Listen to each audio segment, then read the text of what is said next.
Hello, my name is Dr. Lonnie Herman. I practice here in South Florida.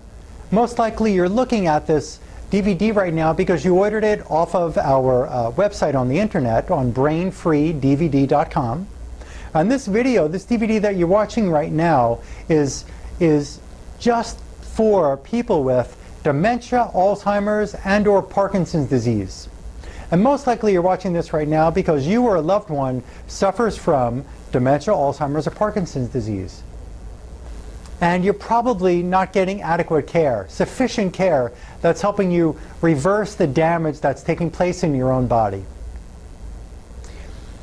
The medical doctors who you're seeking your care from have certain tools in their toolbox, certain medications that have been determined to offer you by the physician's desk reference, which has then been determined by the pharmaceutical industry.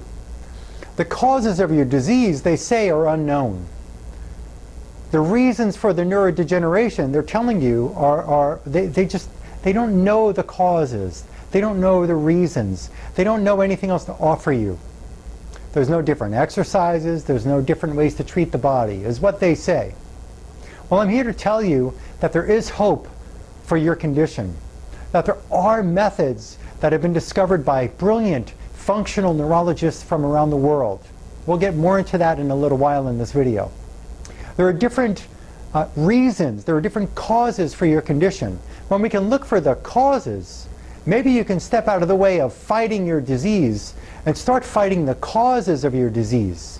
That sounds a little bit better to me. Again, my name is Dr. Lonnie Herman. I practice here in South Florida. I've taken postgraduate studies in functional neurology, in neurochemistry and neuroimmunology.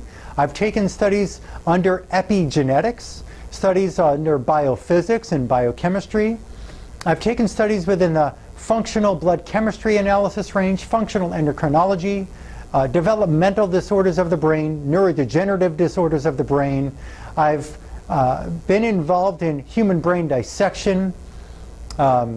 I'll list to you in a few minutes the different mentors that I have above me who have just shared some brilliant information with me.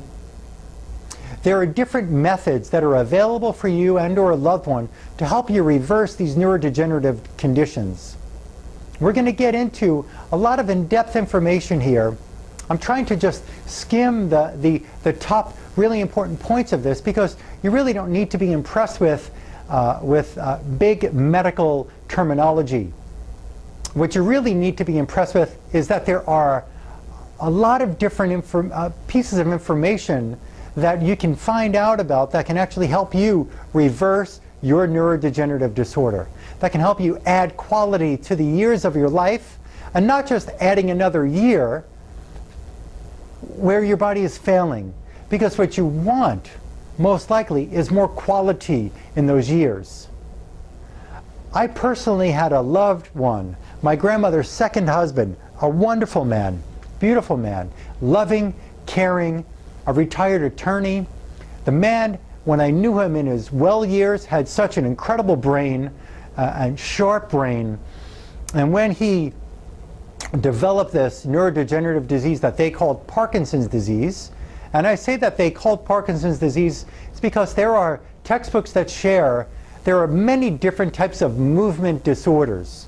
Movement disorders that may look like Parkinson's, but may not actually be Parkinson's disease. Regardless, this man's brain deteriorated. His ability to walk deteriorated. His ability to hold objects deteriorated. He could not speak as this disease advanced.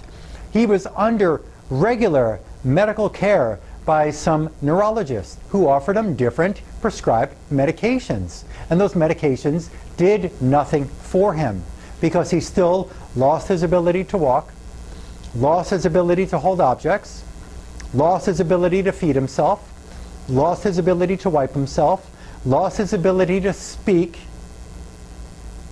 lost his ability to keep his self-esteem about himself. When a man can lose his ability to wipe himself after going to the bathroom, I mean, it's just like at that point, it's if the doctor can preserve another few weeks or another few months or another few years, if you can't walk, speak, remember things, wipe yourself, feed yourself, what's the point? What's the point at that point? I'm going to share with you some incredible, unique, different information that you're probably not too aware of. And most likely you're not, because otherwise you would not be watching this video, and you probably would be doing well enough to not have to sit back and say, well, what else can I do, because I'm already doing fine. So most likely you or a loved one is suffering with a neurodegenerative disorder, a tremor, Parkinson's, Alzheimer's, or dementia, and you need to get to the bottom of it. You need some improvement. You need some more quality of life, and you're looking for other resources, other work that can actually help you do that. And I'm here to share with you that there is information out there, a lot of information. So before we get into the title of this video, just to let you know, this video that you're watching is probably going to you're going to be watching this for about 2 hours. Okay? So much information, we can't cut it any shorter. So I need to give you all the information that you can before you're ever going to walk into my office for care. I see people in my practice, they come to me from Italy, they come from England, they come from Canada, they've been here from Venezuela, they have come here from other parts of the United States. Again, I practice here in South Florida. We're about 15 minutes west of the Fort Lauderdale Airport, about 30 minutes north of Miami International Airport. There are facilities around us, hotels and so on, that you can stay if you're coming in from out of town. My assistant is happy to help you schedule appointments, get you whatever paperwork. We'd like to see whatever kind of records you've already had from different doctors. We'll get into more of that at the end of this video, but just to let you know, there are ways to get care even if you're from out of state, and you can come in here for about, let's say it's for the weekend or for a whole week of evaluation. And we can really figure out what tools you need to use and be able to take those tools home so that you can start to improve your quality of life. You do not have to be visiting the office every day or every week in order to get the right tools to be able to help yourself or help a loved one get better. We can talk more about that in a consultation. Okay? So again, this video is going to be about 2 hours long. And in those 2 hours, there's going to be so much information I'm going to share with you that probably by the end of this video, which will go pretty fast, and it's going to be pretty quick pace, by the end of the video you may say, I don't remember all of the information that that doctor just talked about. So what I'm going to ask you to do is get a notebook, get a pen, write down some topics, write down some questions, pause the video if you have to, write down the topic I just mentioned. Okay? That way at the end of the video you could say, okay, I could review all these points. I may not completely understand them. I've never heard about these before, but at least I got a kind of an idea, an outline of what he just talked about. And then I'm going to ask you to do this. Watch this video again. Pull in some other loved ones who you care about or who care about you, or your family members, friends, close ones that really need to help you make the right decision of what you're going to do or what you're going to do for a loved one. Watch this video with them. Ask me to send a copy of this video to them. I'll do that for you. Because I'm going to tell you right now, after I saw this loved one, I won't have to share his name, but my grandmother's second husband, when I saw him just lose his life after working hard for many years, after being so intelligent, so bright, traveling parts of the world, he couldn't enjoy the rest of his retirement years. It just was lost. Our health is under siege. Our health is almost out of control if we don't know what's going on out there. If we're just trusting in the medication that is not reversing these neurodegenerative disorders. You have not heard one time a patient who's under medical care, their Parkinson's was reversed. I have never seen it. I've never heard Alzheimer's was reversed. So you feel that you're going to that medical physician with some hopes that they've got this magic bullet. And there is no silver bullet. There is no magic bullet. It's going to wipe away the years of the accumulation of what caused this disorder. There is no magic bullet. There is no magic injection that is going to all of a sudden reverse this. There is no stem cell treatment that's going to fix these neurodegenerative diseases. So you've got to understand, it's going to take some diligence. It's going to take stepping out of your comfort zone, so to speak, And comfort zone being, I could just take a pill and it's the magic pill that's going to fix my problem, because that's not going to happen. We're going to have to do certain things, change certain lifestyle habits. We're going to have to take certain supplements. We're going to have to do what's right for that body. And I've got some unique methods to figure out exactly what's wrong with your brain, with the organs that may be contributing to your brain. So let's get into these different topics, okay? Again, get a pen and paper. Please take some notes. If you can't write fast enough as I'm talking, pause the video. You've got the pause button right there in your DVD player. Pause the video, take your notes, and press play again. Okay, so let's get started. And we're going to share with you here, Dr. Herman, my unique drug-free, whole-body, integrative neurodegenerative disease recovery program. And with your progressing neurodegenerative condition, your neurodegenerative disease relief healthcare needs being fulfilled by an advanced physician will be increasing for the recovery of your brain's function. One more time. With your progressing, I've never seen a person have a neurodegenerative disease that just has stopped and has not gotten worse. With your progressing neurodegenerative condition, your neurodegenerative disease relief healthcare needs being fulfilled by an advanced physician will be increasing for the recovery of your brain's function.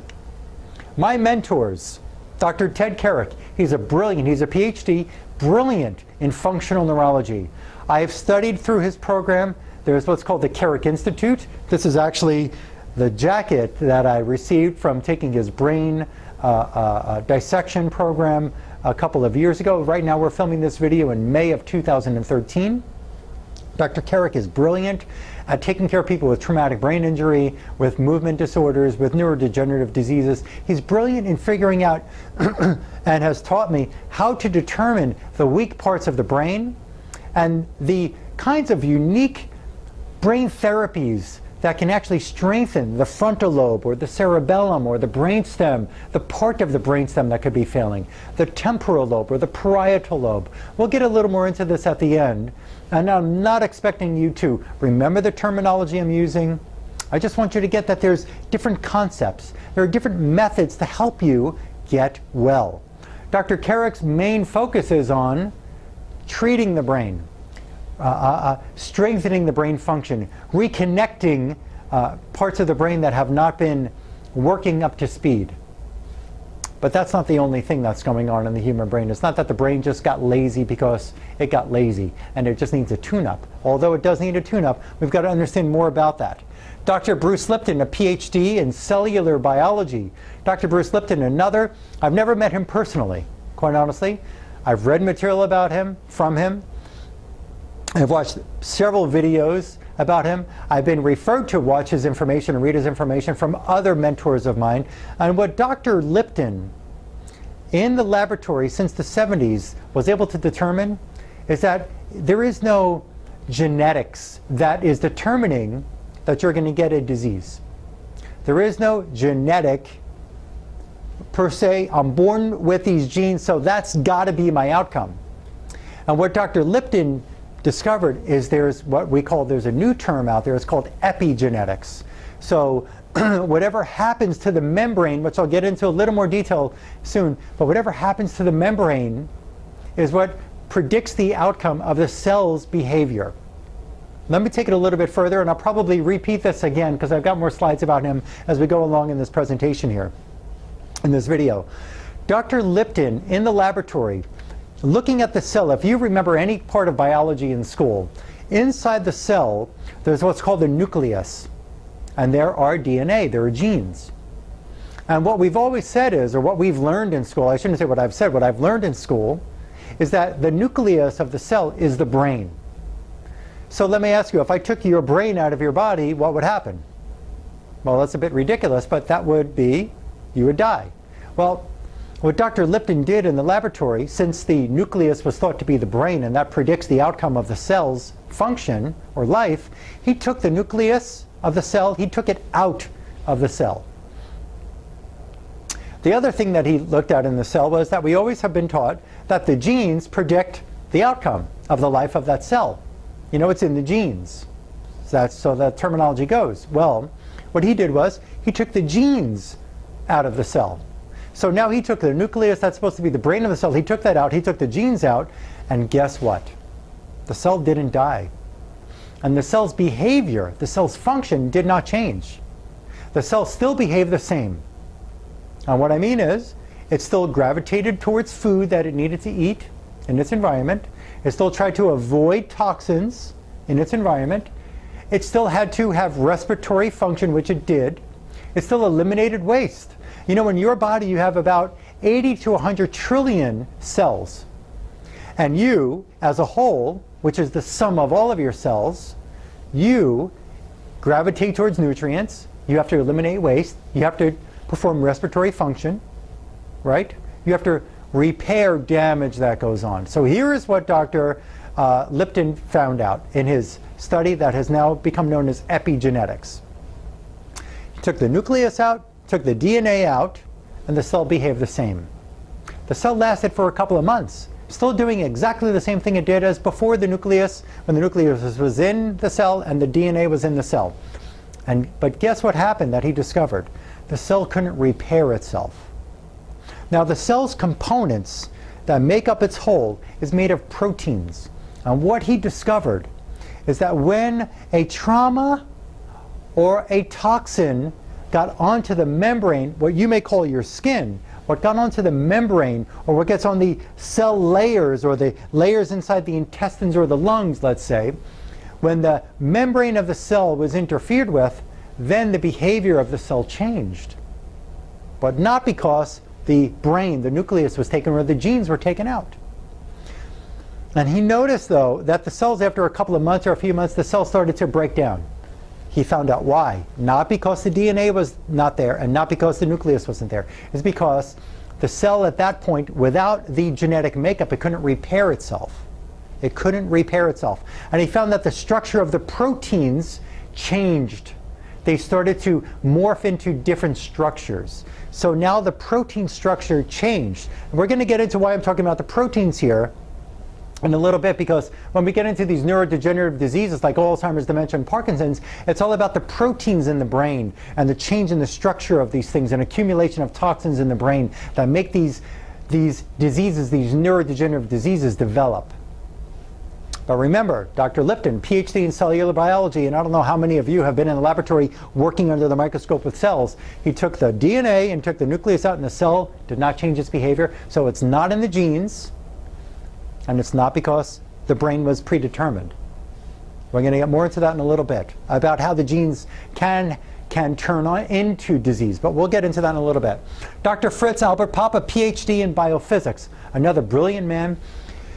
And I don't know him personally, never went to school under his wing, but I will tell you, I've studied a lot of his information. You can look up these names on the internet if you want. Dr. Popp, a brilliant German biophysicist.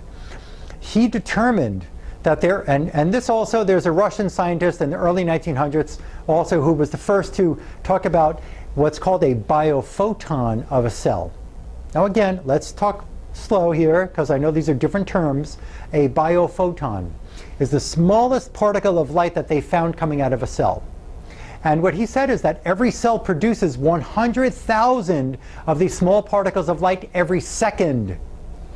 And when a disease in the body, like cancer or any kind of neurodegenerative disease, develops, the cells start to produce either less of these biophotons or more of these biophotons. Anything less or more, anything out of the normal is no good. A diseased cell produces these particles of light at different speeds than normal. And we can get into all the specifics here. That's not too important for you to understand what needs to be done for you and help you get well. But what Dr. Popp, he's still in Germany right now, he's heralded as a genius. There's 15 different countries who are involved in his Institute of Biophysics out there in Germany. And what he figured out is that cells produce light, and cells, when they're this energy, when they're not working well, the cell, we can measure the actual energy coming out of the cell, and we can change it. if we give the cell what it needs and take away what it doesn't need. So part of the work that I'm going to share with you, if I get to take care of you, when we get to take care of you, is based on some of Dr. Pop's work and Dr. Lipton's work. Now, Dr. Marshall is definitely a direct mentor of mine. I've been in school with him. I've been listening to recordings from him, reading his work. He wrote a wonderful paper that you could find online called The Hidden Role of Chronic Infection in Neurodegenerative Disorders. The Hidden Role of Chronic Infection in Neurodegenerative Disorders and Disease. He has a PhD in biochemistry. He's got a diplomat in clinical nutrition. The man is brilliant. He's here in the United States, in Texas and in California. I've learned so many different things about biochemistry and biophysics and quantum physics of the body under Dr. Marshall's wing, and it is just brilliant to be able to take in the right nutrition, to take the right infection killers, the right detoxification methods for the brain and the organs so that the brain can run normal. Why is it so important to understand about the organs when we're talking about the brain? Well, just get this. Your body is the sum of all of its parts. Your brain is not separate. The neck bone is connected to the backbone, right? So if the brain is under siege, if the brain is through a breakdown disorder, a neurodegenerative disorder, is it possible that what's in the body can be causing the breakdown in the brain? And the answer is yes. The answer is yes. Dr. Aristo Vojdani, a PhD in immunology, I've studied under him. The man is another brilliant man. He is an expert about the immune system. I'm going to share with you some information with him in the beginning and towards the end of this video. I studied under him for probably the past 2 or 3 years. He taught in our neurochemistry, neuroimmunology program that I took through the neurology school that I attended. Dr. Russell Blaylock, another brilliant neurosurgeon, retired neurosurgeon. You can find information about him on the internet. There are videos that are of him speaking at different conferences, and there's writings about him, by him on the internet. And what he figured out and what he discovered is that cellular breakdown in the brain, because of what's a new term from him called immunoexcitotoxicity. Big word, let's make it easy. Immune system. Excitotoxicity. Toxicity exciting the brain and kills the brain cells. So the immune system can be out of order, and toxic effects of the brain that can actually cause destruction in the brain. We're going to get more into that in a little bit. But I've got to share with you that some of the information is pretty deep. And I'm trying to not go into such a deep medical terminology mode, but we've got to be able to get you the basics to understand. I'm not trying to make you into a doctor. I do want to share with you that there are reasons for your neurodegenerative disease, and there are methods to be able to help you reverse the damage that's being done and help you recover. If you're not hearing those words from your doctor, then just being under the medical care with these drugs, with these medications that aren't helping you, you need to step out of that comfort zone. You need to step out of the box and start doing some different things. So let's get underway here.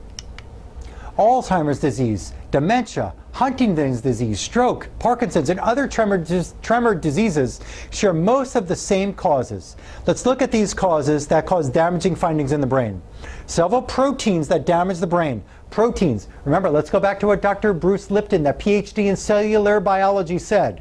The protein structures can change from impacts on the membrane of the cell, not because of the DNA, not because of the nucleus missing. Because of effects on the membrane, the protein structures were changed. So these proteins found in damage in the brain include alpha-synuclein, amyloid beta proteins, tau proteins, prions, neurofibrillary tangles, and reactive gliosis. We don't have to know. I just want you to know that there are answers here. Maybe you're hearing this in the research you've done. Maybe your medical physician has shared this with you. Maybe they don't. You can write these down if you want to look them up. Alpha-synuclein, neurofibrillary tangles, amyloid beta, reactive gliosis, tau proteins, TAU, and prions. If you don't want to look those up, fine. That's okay. We're going to get more into what's making these things occur in the brain. Again, I'm not trying to make you into a doctor. You just need to know the whole story here. The role of hidden chronic infection and chronic toxin exposure. Now, what's been discovered by these scientists is toxins and infections, they drive these patterns to develop in the body. And what they do is they produce an excess of free radicals. Free radicals are oxidative stress cells. They damage the brain tissue. They damage the nerve tissue. They damage your cells. They can cause cancer. They can cause neurodegenerative disease. They can cause a foggy brain, I can't think straight. They can cause a number of different types of health disorders. So toxins, which we'll get into, like pesticides sprayed on your foods, metal fillings in the mouth. Yes, there's tons of research about that. I'll give it to you shortly. There are chemicals that are in the air, from blacktopping a driveway, from a number of different things, from different medications, from food colorings in foods, from iron. Yes, scary, from iron. I'll get more into that in a little bit. But there's a number of different toxins in the environment and in our foods that these toxins can make an excess of free radicals develop in the brain that can destroy the brain cells. Infections, chronic infections in the stomach, in the intestines, whether they're parasitic or they're bacterial or viral, they can also lead to excess of free radicals being produced in the brain that will destroy the brain. We need to remove the toxins, remove the infections from the body, and reduce the effect of the free radicals, reduce the amount of free radicals in the brain. Toxins and infections also produce what's known as excitotoxins. Excitotoxins are toxins that excite the brain to death. Have you ever heard of aspartame? What's in your fake sugar, your sugar substitute, the sugar-free foods, the sweet and low, the NutraSweet? That aspartame is a neurotoxic substance. That chemical that tastes like sugar but has 0 calories, it is a destroyer of your brain. It destroys the immune system and destroys the brain. Anybody who has a neurodegenerative disease, and if they have diabetes and they have a neurodegenerative disease, getting on those sugar-free foods is poison to your system. Any type of neurotoxin, like these sugar-free foods, is got to be out of your diet, out of your life. They continuously destroy your brain. Other excitotoxins, if you've heard of MSG, have you ever heard people say, and some of you may have heard this, some of you haven't, you know, every time I go for Chinese food, I get a headache. Well, it's the MSG, monosodium glutamate. Glutamate. The monosodium form of glutamate is a neurotoxin. It destroys brain cells. It can cause headaches. It can lead to destruction of the brain over years of consumption. MSG is found in so many different foods, not only Chinese food. It is also known as, and what the FDA has allowed these food companies to do, is right on the bag of chips or the bag of cereal or your Crystal Light beverage or many of these different foods, when it says natural flavors. Natural flavors are not natural. What they've done is they've taken the MSG, the neurotoxic substance that adds flavor, and they were able to give it a new name, natural flavor. So it sounds like, hey, it's from nature, natural flavor. Well, folks, the FDA is not really your friend. And natural flavors are garbage, and they are destroying your organs and destroying your brain. They are allowed to lie to you. Know this. It is a lie. Natural flavors are not natural. And they're food flavor enhancers, and they don't have to write MSG. Get away from that food. Now let's understand something that Dr. Russell Blaylock, that PhD, that neurosurgeon, had discovered. And he's not the only scientist who discovered this. That these infections and these toxic foods, they can cause an excess of one of your own brain chemicals. We have these different brain substances that we make on our own. They're called, a few of them, have you ever heard of dopamine? Have you ever heard of serotonin? Acetylcholine? Okay, there's another one, and there's more than that. We don't need to get too deep into all these medical terms. There's another one called glutamate. Just like the word MSG, monosodium glutamate. Well, glutamate is, it's the main power switch for the brain. It turns on everything. But what can happen is when you have chronic infection and chronic toxin exposure, we'll get more into this in a little bit about these different infections and toxins. Chronic infection and chronic toxin exposure, your brain thinks, my body's infected, my body's toxic, my brain must be too. So what does the brain do? It produces more glutamate. And when there's more glutamate being produced, it acts on the brain and it excites the brain cells, and over time it destroys the brain. It is known as an excitotoxin. Now there are three different pathways, three different bridges that the brain can send the glutamate into action if there is some type of viral expression in the brain. The glutamate that crosses these three different bridges, have you ever heard before, don't burn your bridges? Don't burn your bridges. Well, guess what happens? When we have these different toxic exposures and different infections and viral loads in the body for years, and the glutamate's being produced, maybe even since birth, they have found out that there's been an excess of glutamate production from birth until death in people with autism, people with these neurodegenerative diseases. They have found it even from vaccinations.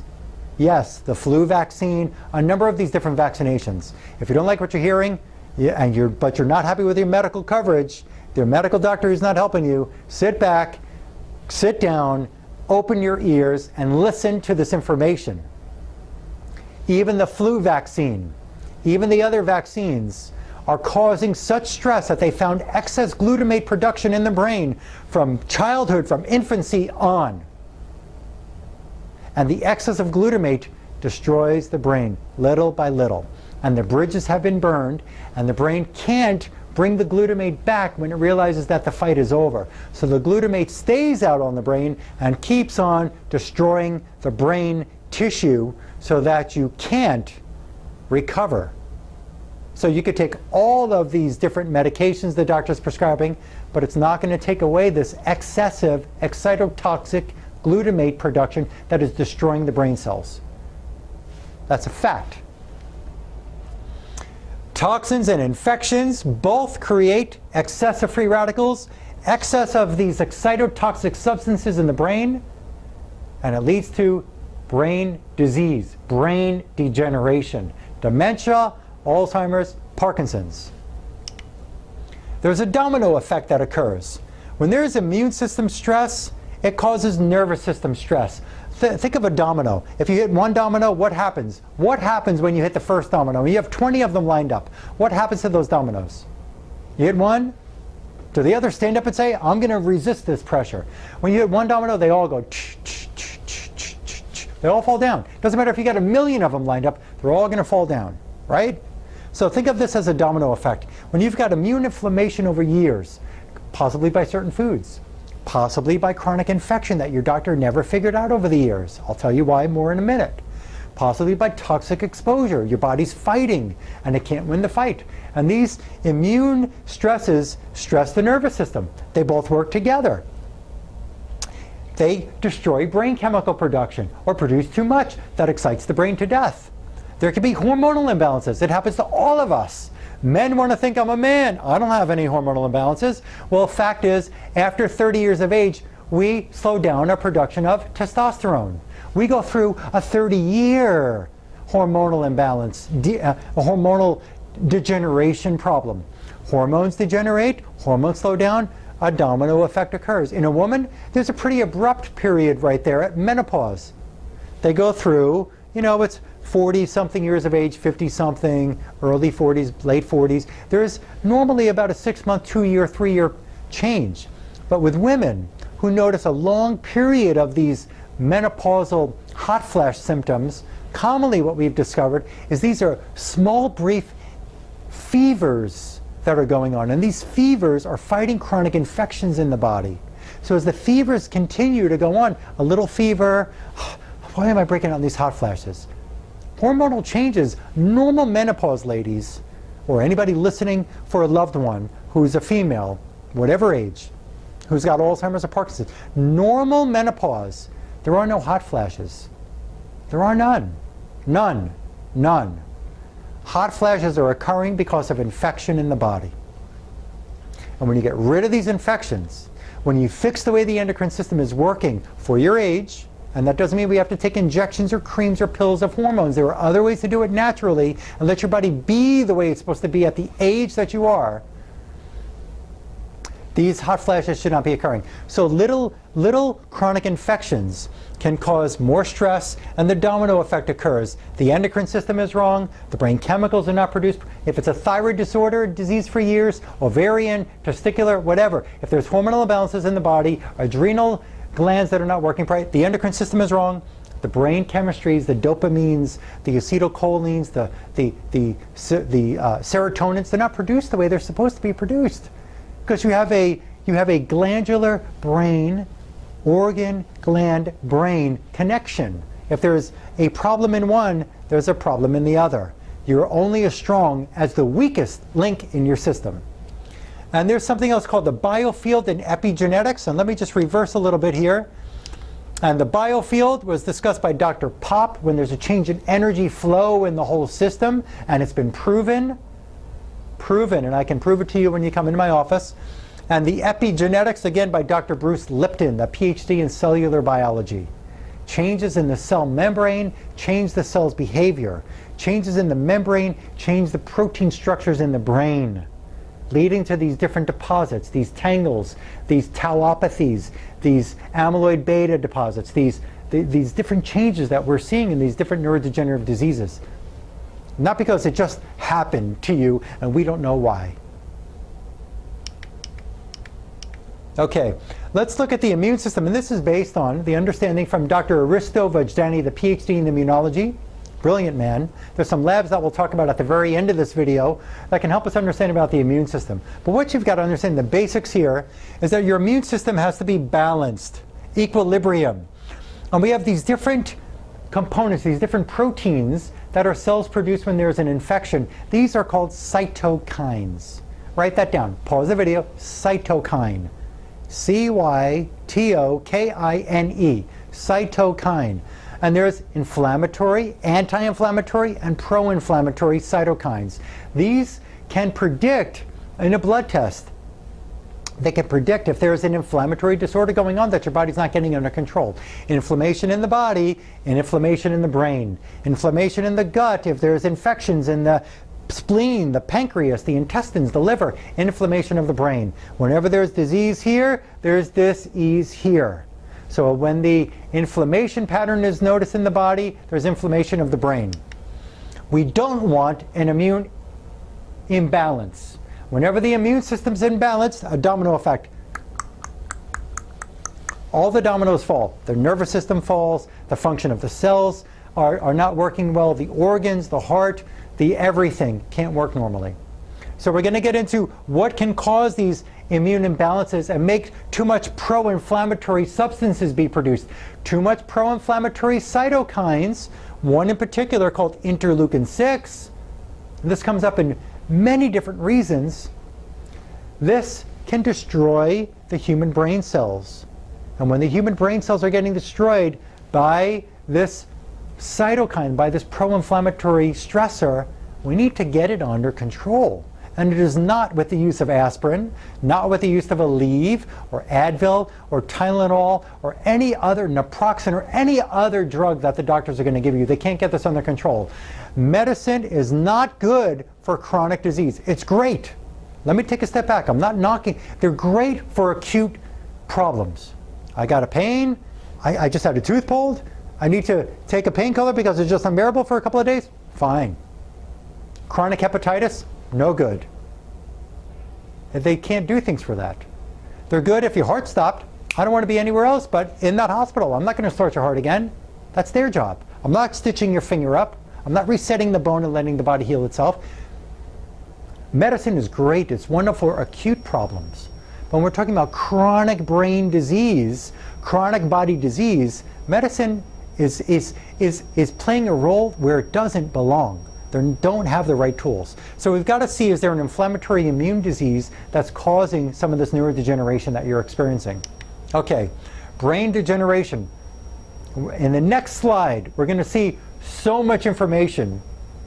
Again, I want you to sit back, take notes if you need to, pause the video if you need to, and again, I'm recommending watch this video again. It took me years of studying, hours upon hours upon hours upon hours to get this information, to put it together in a video that you could watch and get all the information you need to know. So I don't expect you to just get it all in the first video, first viewing of this. If you got to stop it, do so, watch it again, take notes. Stressors of the brain on this next page cause activation of microglial cells that destroy neurons of your brain. In your brain you have neurons. I'm not going to give you all the big major terms that you need to know. Again, I'm not here to make you a doctor. But you have these neurons that make you think. It's got all the programming in there. You have these other cells that have been long thought to be the janitor cells, the cleanup crew of the brain. They're called microglial cells. Well, they can help to clean up some problems, but guess what happens? From chronic stress in the body, chronic infection, chronic toxins, and so on, as I'm starting to mention, that you're starting to get a grasp of, these microglial cells, they can accumulate in areas of the brain, and they just keep working in that area to try to clean up the mess, but that they can't clean up, and they destroy the brain cells. They destroy the brain tissue. They cause degeneration of brain cells. They cause them. Your own brain can kill itself because it's trying to get rid of, it's trying to do the right thing. It's trying to kill the infection. It's trying to rid the toxin. But when it can't kill the infection, when it can't rid the toxin, then we're dealing with chronic activation of these janitors, so to speak, microglial cells that will destroy your own brain tissue. Okay, on this slide, right here in the center you see brain disease.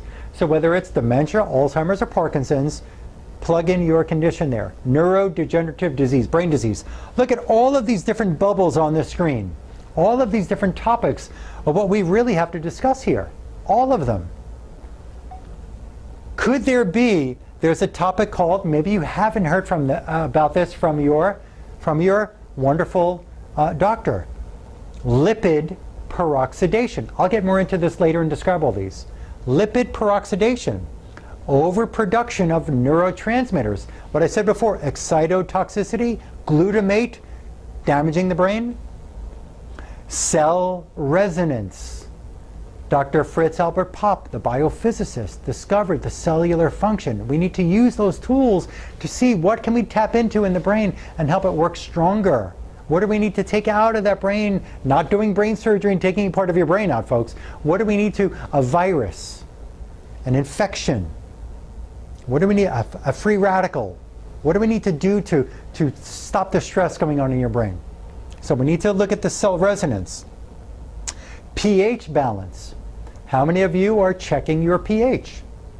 If your body's too acidic, which is happening because in the United States, they measure the antioxidant level in our foods. Since 2000, it was like in 25 years up to 2005, the amount of antioxidants in our food decreased by 50%.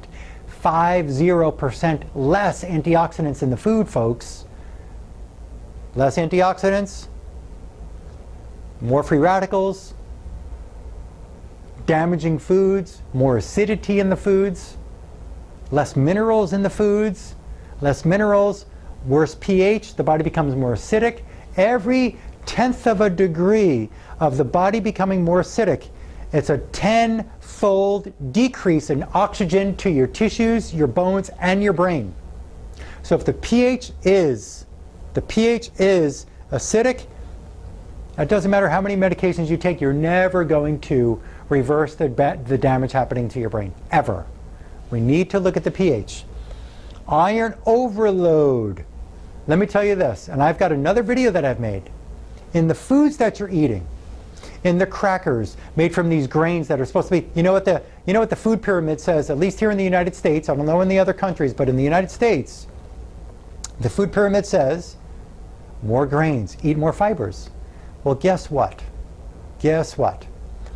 Have you ever read on the side of a box of cereal or on the side of maybe pasta or crackers or your favorite chips, it says enriched fibers, enriched flours are used in that bread or that whatever the food is?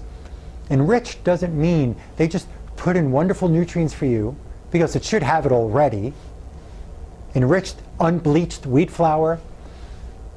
They've put rock forms of iron, rock forms, not natural, not plant-based forms, rock forms of iron into, they've crushed it, they've pounded it, they've put it into these fibers, these flours that you're eating. And guess what? Parts of these findings in the brain, in Parkinson's and Alzheimer's, iron deposits getting into the brain and different types of our own brain protection ingredients, substances come out to fight the iron that's accumulating in the brain. Now, we don't want to be anemic. We need normal iron levels. But the rock forms of iron accumulate in the liver, they get into the brain, and they destroy the brain. They destroy the liver function. And you're going to see in some of the reports that I'm going to show you how just critically important it is. So listen to this in another video that you can see from me. If you request it, it's on the internet. We take a bowl of water, a clear bowl, water. I take a flake of a pretty well-known flake of a cereal, one that's made with wheat, one that's made with corn. I put it onto the water, so you see the little flake floating. And we take a magnet. Wherever I put the magnet, guess what the flake of the corn and the wheat does? It follows the magnet. Oh, well, you may just laugh and go, oh, well, that's pretty strange. No, this is serious. How can corn follow a magnet? How can wheat follow a magnet? How can a flake of a cereal follow a magnet unless it has something metal in it? The foods that you're eating, when they say reduces cholesterol, they have rock forms of iron in them. This is damaging your liver and damaging your brain. You need a good liver. You need a good brain. You need to know how to change your food. So there's more to that iron discussion. Iron overload can destroy the brain. Free radicals can destroy the brain. Lyme infection from a bite from a tick can cause brain destruction. I'll show you films of this in a minute. Sugar imbalances, whether it's pre-diabetic. I have people come in my office, they say, well, my doctor told me I'm okay, I'm pre-diabetic, so he told me not to worry. Really? Why is that okay to have? Why is it called pre-diabetes if it's okay? It's not okay. That's a metabolic syndrome. That's insulin resistance. Your body is breaking down and the brain needs normal sugar levels, not overload. Immune imbalances, anemia, medication overload. There's something called deacetylation. Deacetylation. Those are Dr. Stanislaw Brzezinski. Again, I'm getting a master's. I forgot to mention this in the beginning. I am now going to school to get a master's in integrative cancer therapy. I work with people with cancer to help them reverse their cancer. We're not fighting their cancer. We're not trying to fight their cancer. We're looking for causes of their cancers.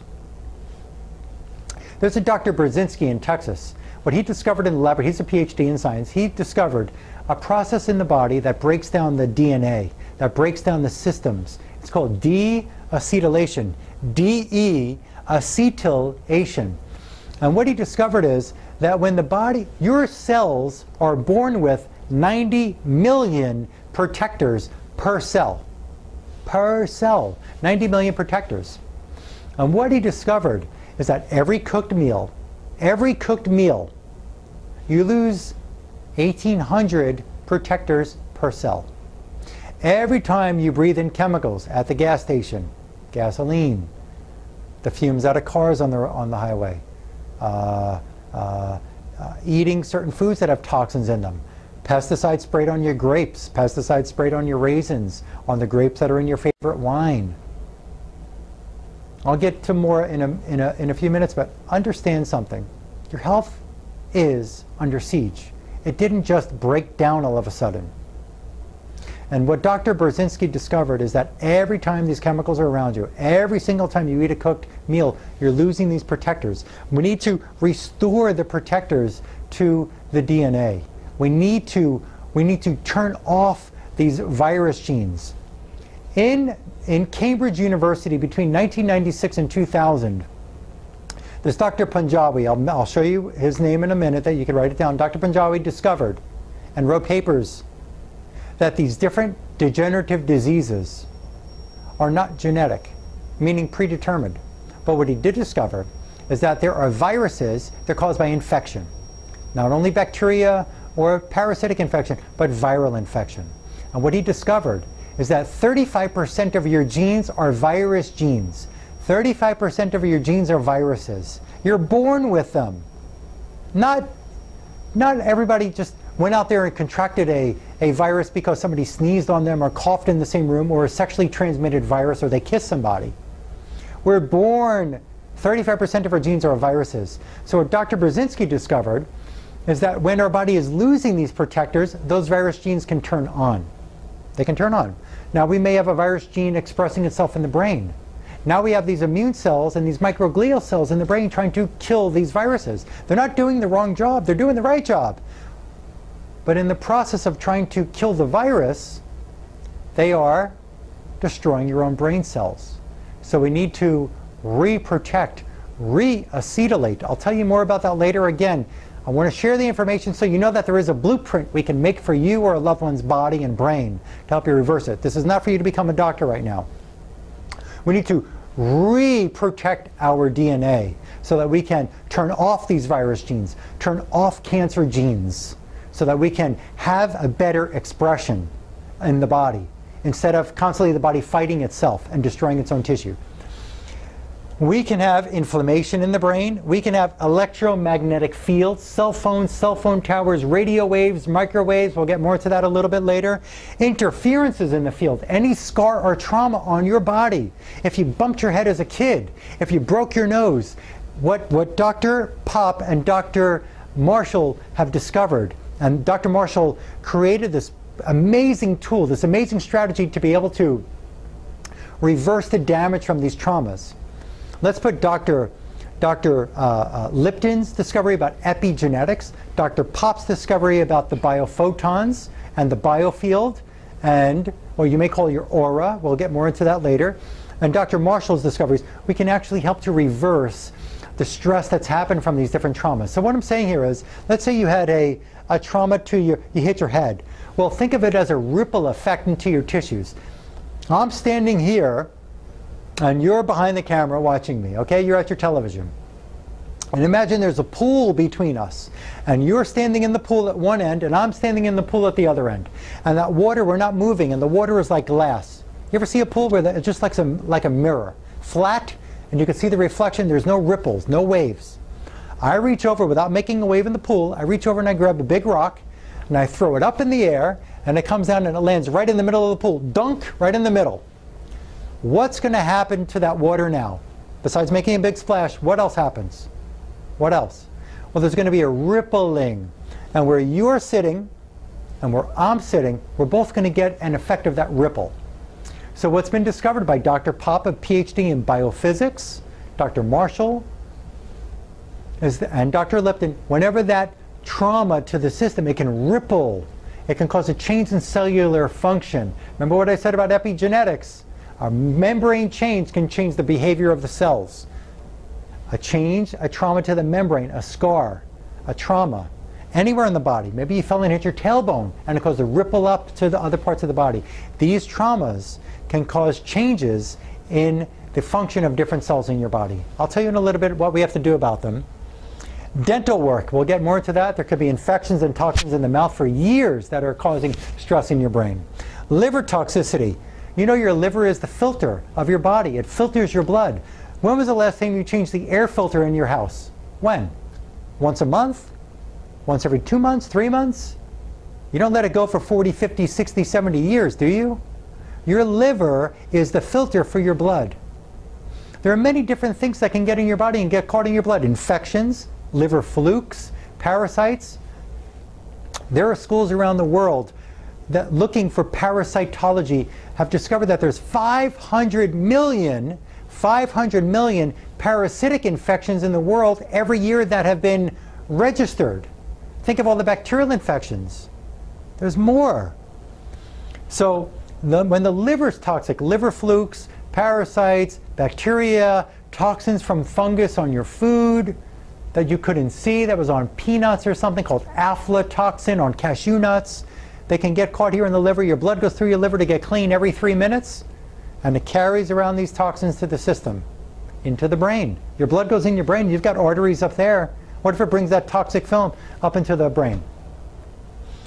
Pesticides, herbicides, fungicides, we'll get into that. Food sensitivities. Foods can inflame the brain. Different things like wheat, gluten, dairy products. They can cause morphine expressions in the brain. They can cause inflammation of the brain tissue. AGEs, advanced glycation end products. Sugars that attach to the ends of proteins.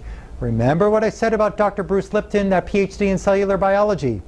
He said the proteins change structure inside the cell when he took out the DNA and he took out the nucleus.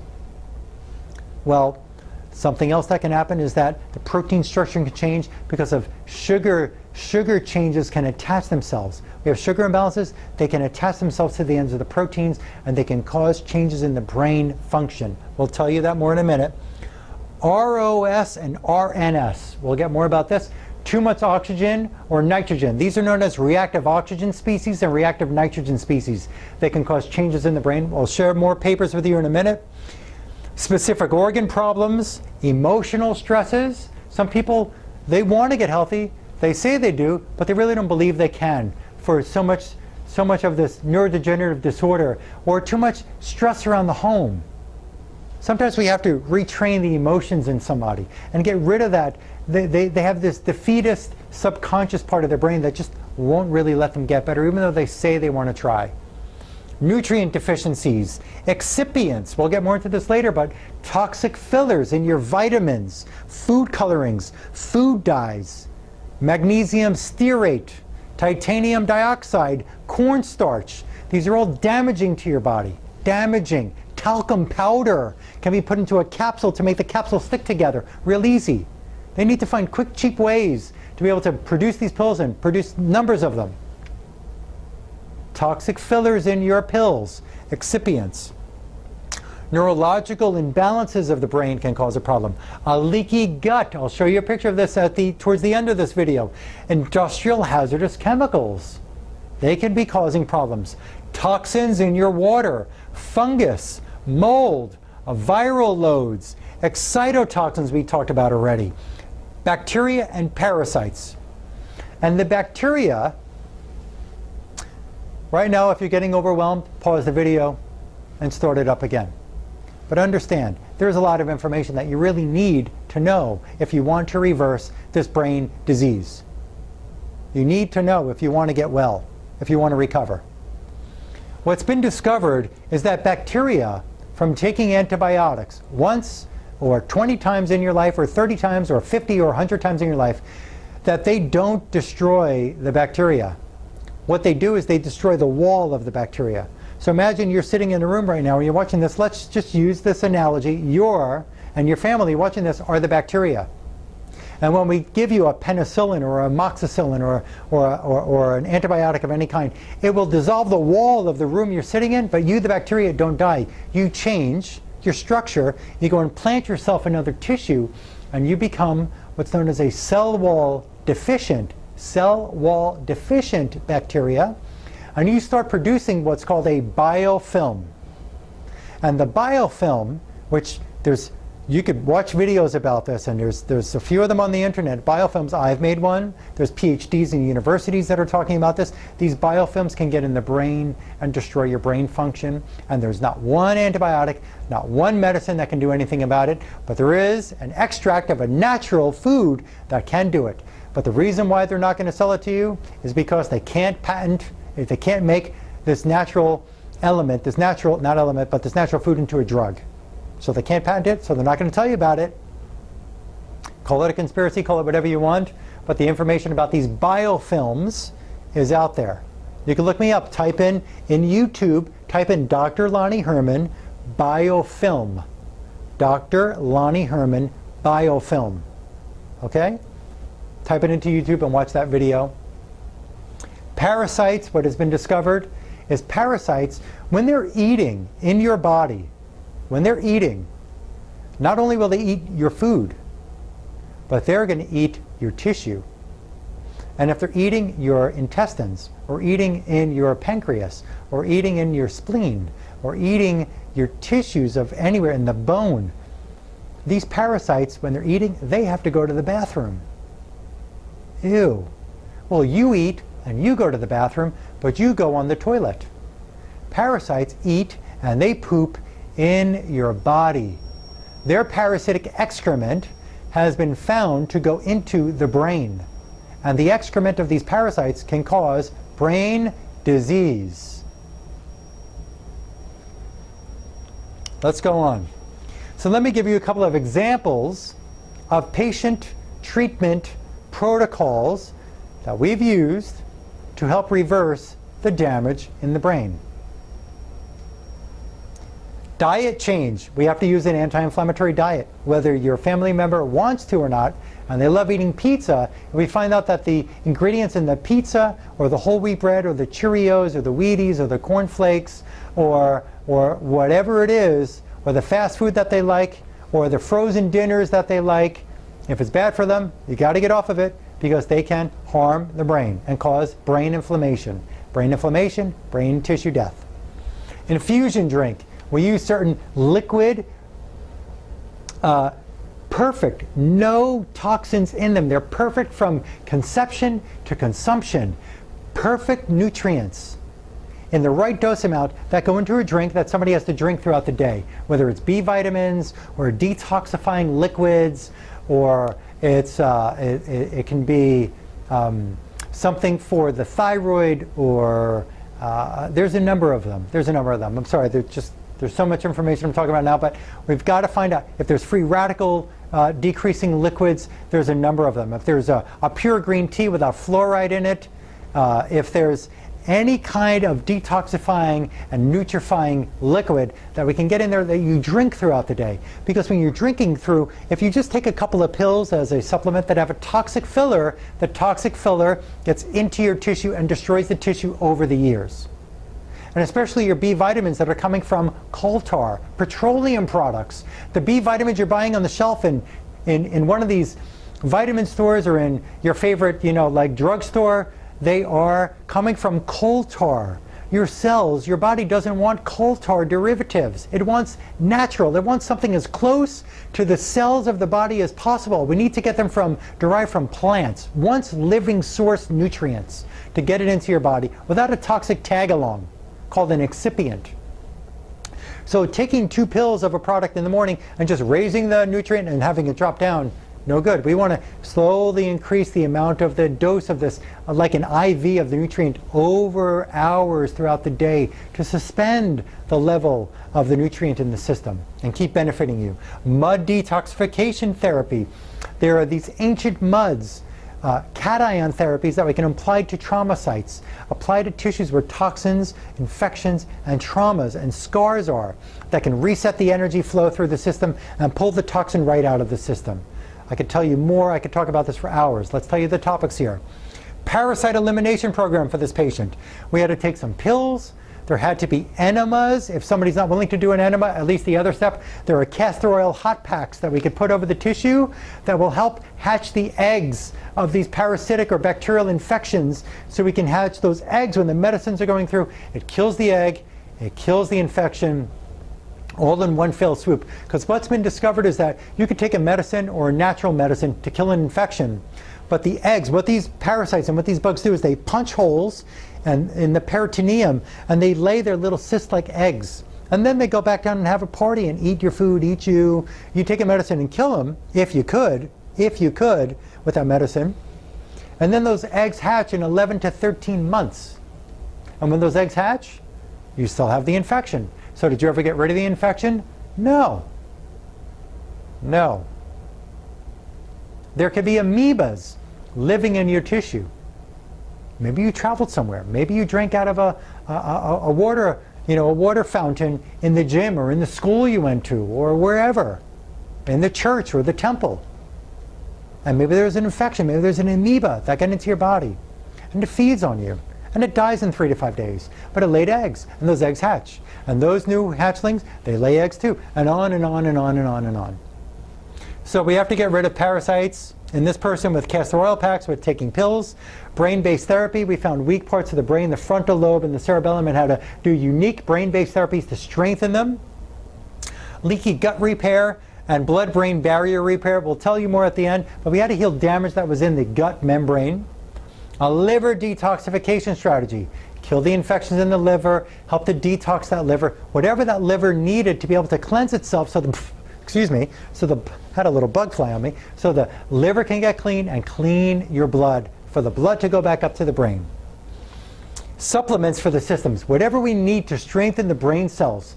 There is research about certain mushrooms that can strengthen your brain cells that have been found to repair brain tissue. There are nutrients that can strengthen the thyroid, strengthen the parathyroid, strengthen your adrenal glands, strengthen your bones, strengthen your kidneys. You need strong organs and tissues to support the brain. You need strong brain tissue and strong organ tissue. Raise vitamin D levels closer to 100. It is not okay to have vitamin D at 30. Well, my doctor said it was okay. Really? Well, when was the last time? When you look at a blood level test on a vitamin D, it says 30 to 100 or 32 to 100. When was the last time you went to school and took a test and where 100's an A and 30 is passing? When? When? Because it never happened for me. If I got a 60, I failed. If I got a 70, I just skimmed by. Well, what I've learned in the cancer program that I'm getting this degree and this master's in, your vitamin D needs to be more towards 100 to protect your brain, to strengthen your immune system, to strengthen your bones, to help your cells function. Vitamin D is not a vitamin, it's a hormone. It needs to be closer to 100. Amalgam removal and tooth toxification program. Amalgam, what you may call silver fillings are not silver. The dentist wasn't your friend and gave you a very expensive metal. They use mercury amalgam, and that destroys brain. I'll show you more about that in a little bit, but the metal had to come out of their teeth. The metal were causing a problem in this person's brain, and then we had to follow up with another detoxification program to pull out the rest of the metal from the mouth and the organs. Whole body amalgam removal. Like I said, metal removal from the body. Remediate the root canals. Root canals are a problem. I'll share more with you on another slide, but this has to be done. Root canals can be chronic infection sites of the body that infect the brain. A tooth is close to the brain. I'll tell you more about that in a little bit. Rife technology. For this patient had parasites and fungus, Dr. Royal Raymond Rife, R-I-F-E. Look him up on the internet. Dr. Rife, genius, was given a degree from Johns Hopkins back in the 30s.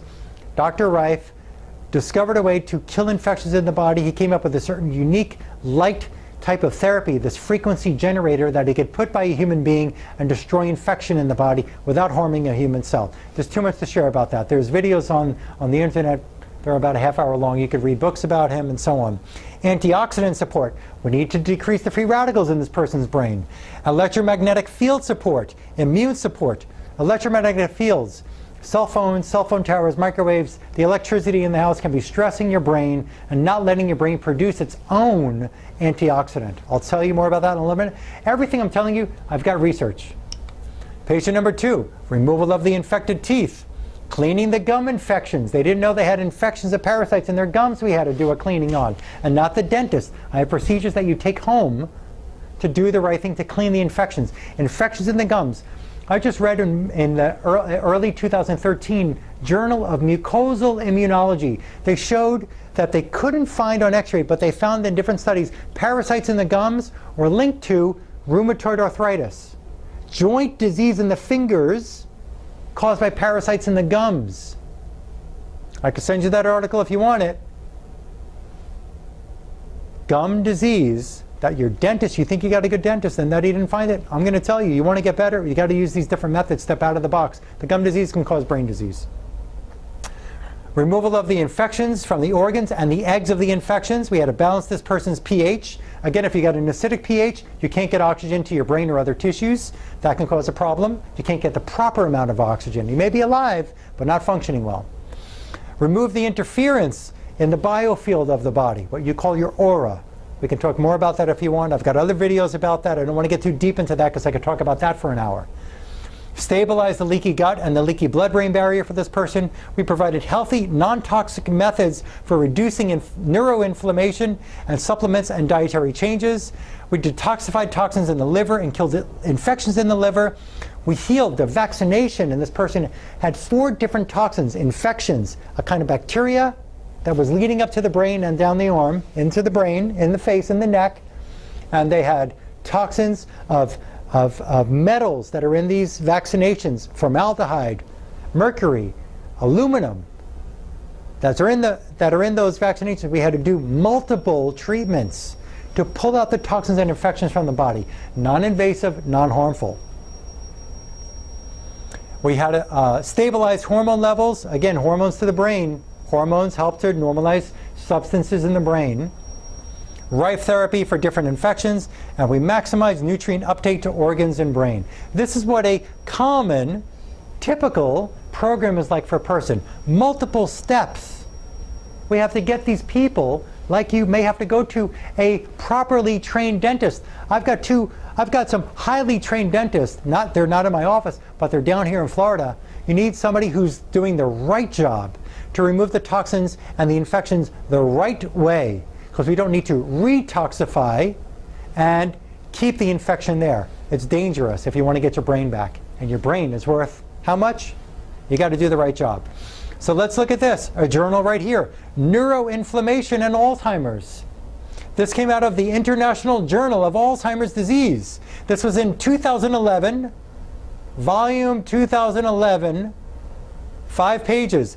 Biomarkers for microglial activation in Alzheimer's disease. So when you figure out what causes, with my methods, what causes the microglial activation, you can reverse the damage in your brain. And here's what this journal said.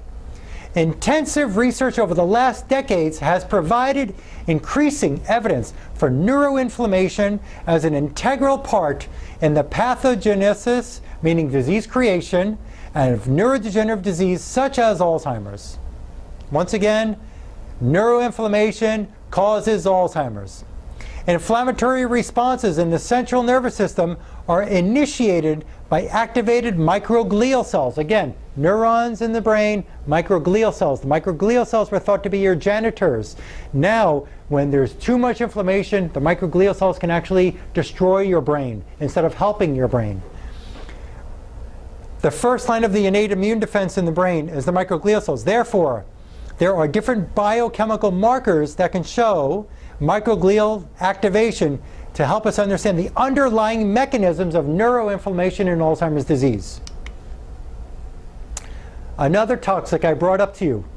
Let me rewind this a little bit. We're looking at topics here in this whole big web of neurodegenerative dysfunction. This whole web. Again, all these different topics, okay?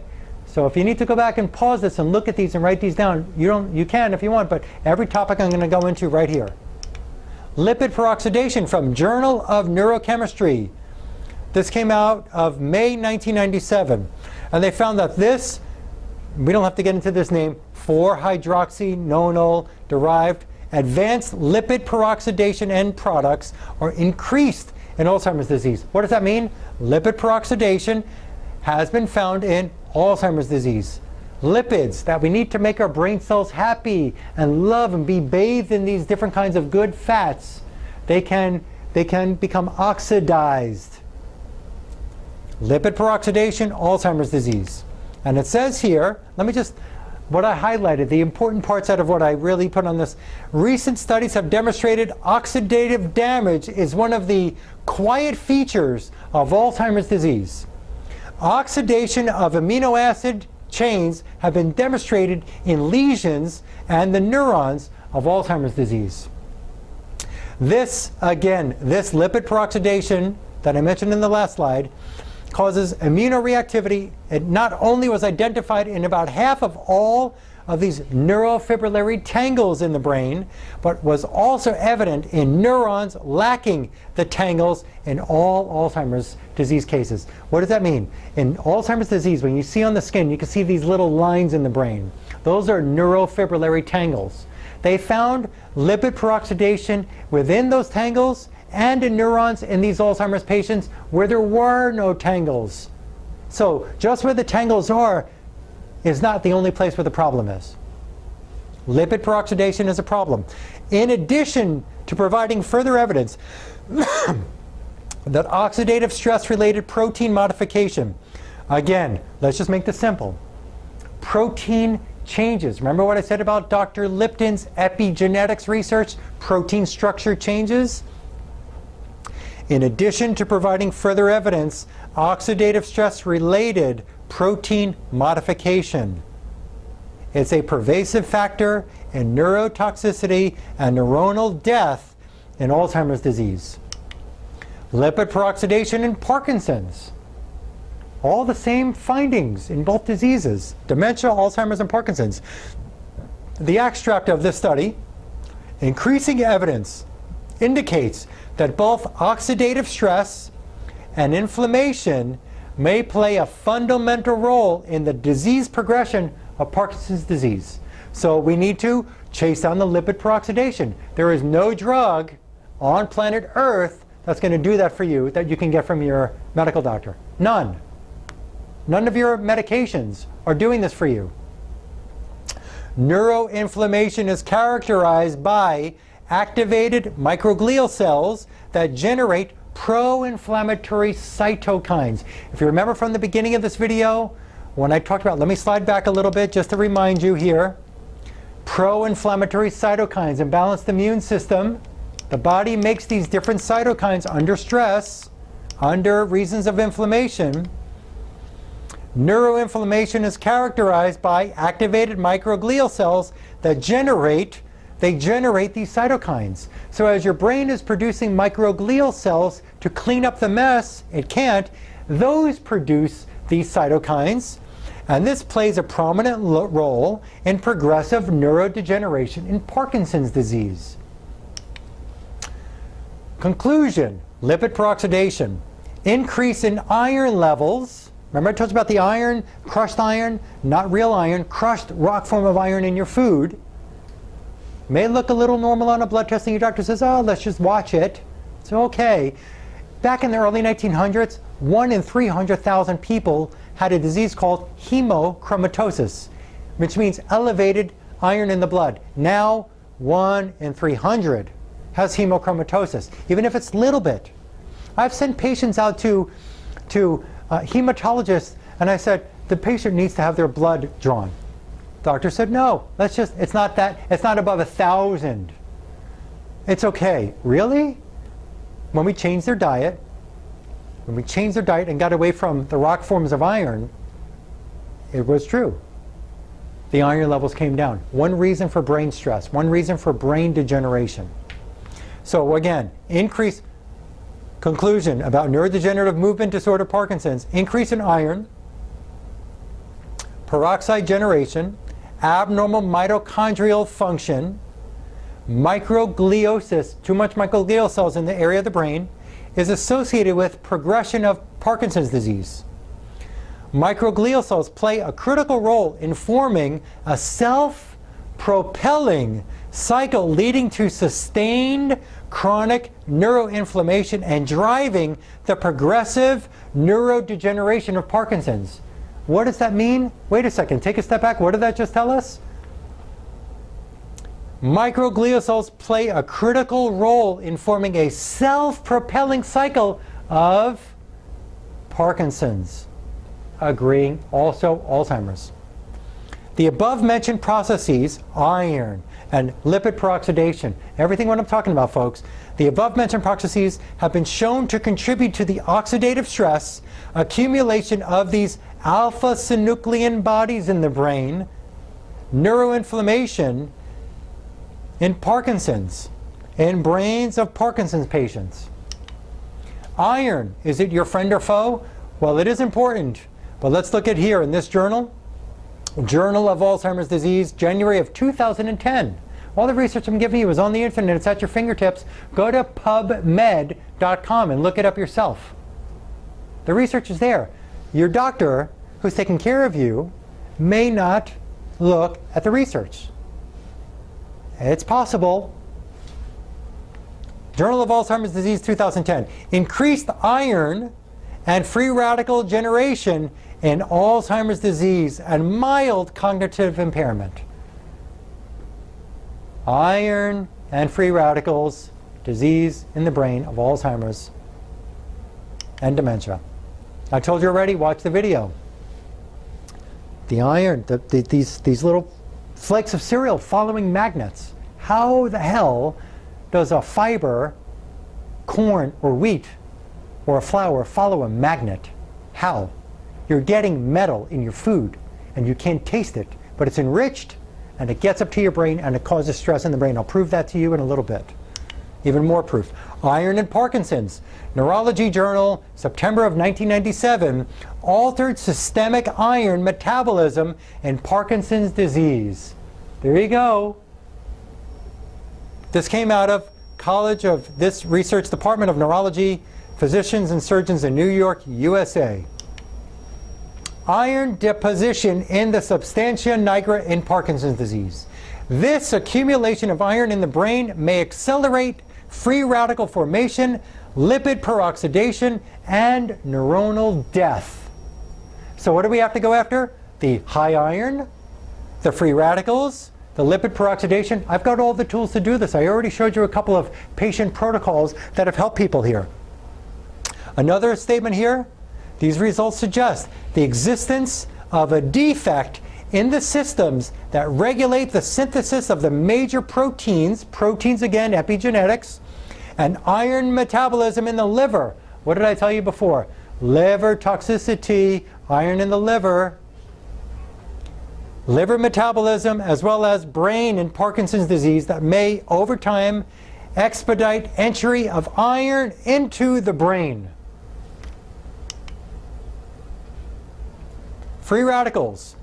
Current Neuropharmacological Journal, March 2009. Oxidative stress and neurodegenerative disease. Free radicals. Imbalanced defense mechanisms of antioxidants. Once again, your body's supposed to make antioxidants. Doctors say, well, we make enough. Really? Then why do we have so many neurodegenerative disease? If you're going to take this information and show it to your doctor, why would you do that if he doesn't know the information or she doesn't know the information and can't help you or a family member already? If you want to show it to them, fine. But if they're telling you you have enough antioxidants, or go ahead and, okay, well, now you know this, so go ahead and go get the, you can just go get like, I don't know, get alpha lipoic acid at the store. Go use that one. How do they know that's the right one? How do they know that's good one? How do they know it's quality? And how do they know that that's enough? How do they know that's the right dose, even if it is a quality one and not a garbage one produced by some companies? That's enough to stop the free radical production in your brain. Imbalance, and I can, with my skills, figure that out for you. Imbalanced defense mechanisms of antioxidants, and again, our foods are so deficient in antioxidants and minerals.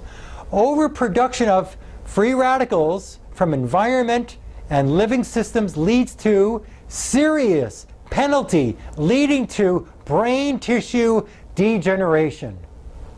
Oxidative stress, OS, I want you to get this word, OS, oxidative stress leading to free radical attack on brain cells contributes to a calamitous role to brain degeneration. Though oxygen is imperative for life, imbalanced metabolism and excess reactive oxygen species, also known as ROS. I talk about this in the first slide where I talk about that web of brain dysfunction with all those different bubbles around the picture. Excess of reactive oxygen species, too much of a good thing. You ever hear too much of a good thing is a bad thing? Excess of reactive oxygen species, and ends into a range of disorders such as Alzheimer's, Parkinson's, aging, and many other brain tissue disorders. Toxicity of free radicals contributes to proteins and DNA injury. What did I say about the epigenetics picture and not just the genes? Protein changes caused by membrane stresses on the membrane. Inflammation, tissue damage, and subsequent cellular apoptosis. What does this mean? These problems can cause cell death, cellular apoptosis. More research, reactive oxygen and reactive nitrogen species causing brain degeneration. Here, oxidative damage appears to play an important role in the slowly progressive brain death that is characteristic of Alzheimer's disease. There's more. I'm just repeating myself. There's more journals here.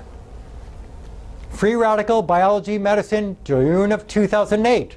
Role of reactive oxygen species in brain toxicity and Parkinson's disease.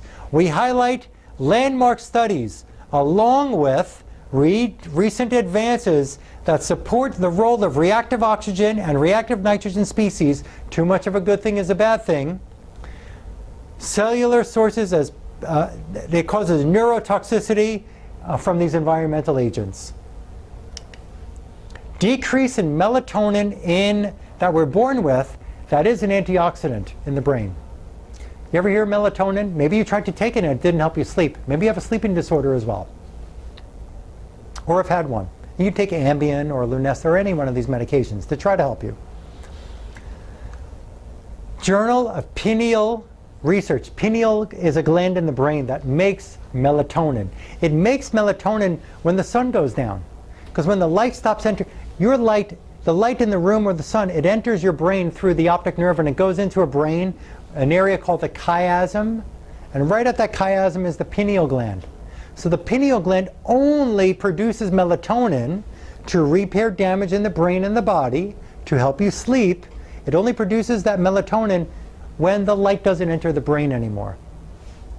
Okay, well, I shut off the lights, Dr. Herman, when I go to sleep. Well, guess what? Guess what's been discovered? Direct suppression of melatonin in the pineal gland, direct suppression from weak magnetic fields, electrical fields. The outlet by your headboard, the alarm clock, the fan, the electricity in the walls, the cell phone, the computer, the television, your car, cell phone towers. These all are causing a change in the brain's ability to make its own antioxidant, melatonin. Well, I take melatonin. Well, maybe that melatonin is not coming from a good source, but still, your brain needs to do what it's supposed to do on its own. So there's ways for us to diffuse all the electrical, still keeping the electric around you and keeping your cell phone, using what you want to use in life. There's a way to diffuse all the electrical current from causing this brain stress. And this came out of Münster, Germany. Advanced glycation end products, also known as AGEs. Journal of Neuroscience, 2012, June of 2012. And this came out of China. Advanced glycation end products and neurodegenerative disease, mechanisms and perspective. Bottom line, Alzheimer's and Parkinson's. It's clear that these advanced glycation end products, sugars that attach to the end of proteins and change the protein's function. Advanced glycation end product, AGE. Alzheimer's and Parkinson's, it is clear that AGEs and modification trigger the abnormal deposit and accumulation of modified proteins, tau proteins, alpha-synuclein, you see, different proteins that accumulate in the brain, which in turn sustain local oxidative stress, again, free radical stress on the brain, inflammatory response, an inflamed immune system, cytokine expression, and eventually leading to disease of the brain. Something else you may not have heard of. Now we're going to get into another topic about infections. And there's so much, folks, there's so much. I know there's a lot here. There's a lot. Watch this video again. Pause it if you need to. Look at your notes you're writing down. Pause it again. Play it again. You want to get your brain back? You need to do what's right for the brain. Mycoplasma causing death of brain tissue. Mycoplasma is a bacteria. I've got another video about that on the internet. Go to YouTube, write this down. Pause it after I say this. Dr. Lonnie Herman, mycoplasma. Look that up. I've got about 5 different videos about this kind of bacteria that can be killing your brain. mycoplasma causing death of brain tissue. Mycoplasma also is known as brucella. Brucella induces the secretion of pro-inflammatory mediators from these microglial cells, leading to brain cell death. Mycoplasma, this study showed that it activates these glial cells, causing brain death. Infection of both of these microglial cells and these other brain cells, these can cause brain cell death caused by this phenomenon of brain cell death caused by this bacteria, mycoplasma. It contributes to the inflammatory response by this bacteria. So bottom line is brain cell death caused by this mycoplasma bacteria.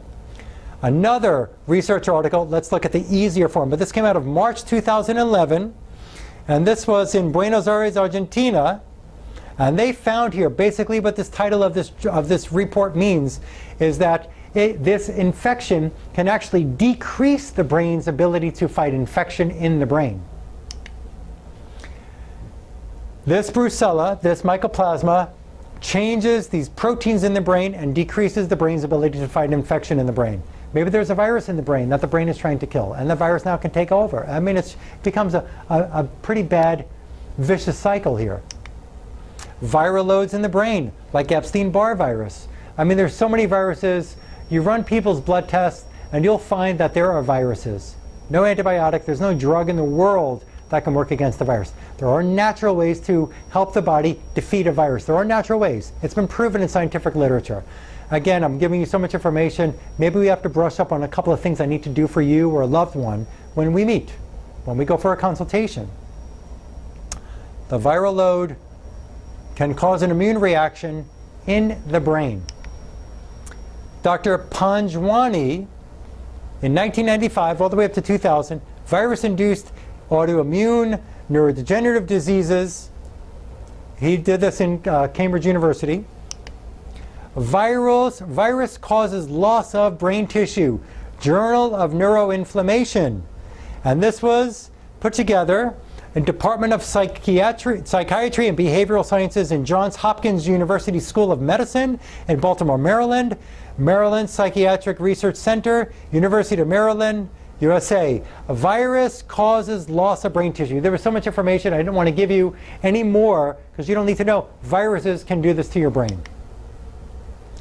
One thing that they said is this neonatal, not just Epstein-Barr, there's other viruses, neonatal-born disease virus infection in rats led to brain tissue loss in the cortex, in the memory center, in the brain balance part of the brain.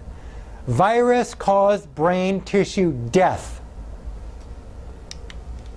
Lyme infection. Lyme disease. Lyme disease. If you go to Wikipedia and look up, let me tell you something about Lyme infection. What's disturbing is 7 out of 10 tests can show a false negative. What does that mean? They can run your blood for Lyme, and they're only looking for one when there's different species. Maybe your body hasn't, maybe the immune system is so weak it can't produce the antibodies that show up on a blood test. So the doctor runs the Lyme lab and says, no, we don't find it. Okay, well, that's not your problem. That's one less thing we got to worry about, but what the hell is causing my problem? I've developed different skills. There are different kind of kinesiology skills that I had to develop to help save people in my practice. I have to help you get well. So kinesiology is a way that we can actually use your body with different vials of these infections and find out if the infection's in you. We don't inject you with something. There's a way to do this. In Wikipedia, Lyme disease. A number of diseases can produce symptoms similar to those of Lyme disease. Alzheimer's. Lyme, Alzheimer's. Brain inflammation caused by Lyme infection, leading to microglial inflammation. They show here, in this MRI of the brain, inflammation of the brain cells caused by this kind of infection. And that's not the only infection that can happen. There's so much information out there. It's just too much to give you, all in this one DVD here. Dental causes of neurodegenerative disease. Root canals. Root canals can cause brain disease. Amalgam, so-called mercury fillings. Gold, crowns, they're not real gold. Germans call it fool's gold. It's made with palladium, 80 times as toxic as mercury. Previously removed amalgam fillings can still have mercury left in there. Crowns, caps and crowns, and trauma to the teeth.